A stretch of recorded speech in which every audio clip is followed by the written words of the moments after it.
Pag minyo na mo, kuadra mo ang ikuan, civil wedding.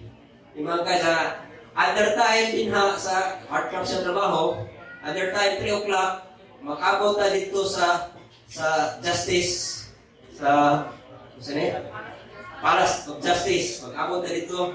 May ako, other time po ko sa akong trabahuan, ikaw po other time na mag-abot. Mag-abot din dito. So, unlike sa uban, grabe ang preparation, no? Grabe ang preparation. Sa mo, wala na. Ano man, yung mga ko yung gasto. Mama ko yung gasto because I always believe that wedding is just only one day ba? Marriage would take long time.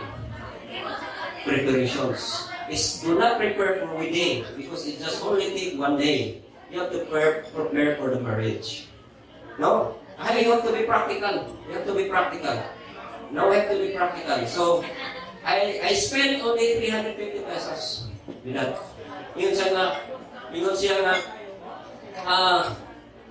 ang babae yung gusto maginatang doon sa altar yung ganito, kung paso ba? Kung paso. Sus, liman ka na mo, gasto ka, yung paso ka, yung kumana ito, yung ako, kabayranan. No? No. That is not right para nako. You have to be practical. If you cannot afford, do not force. Nga mangutang lang ka sa mga na do not force. You have to save. You have to save. You have to save yun. Proud, sa panadina, ay, mula bayo na. Saman. So, moto nga, yan eh.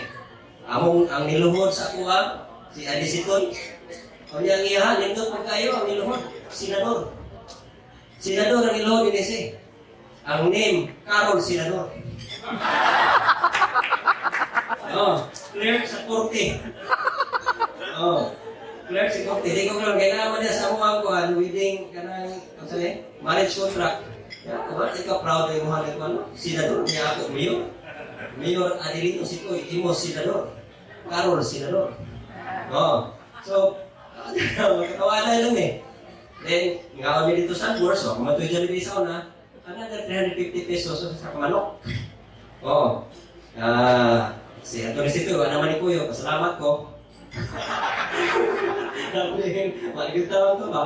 So, una,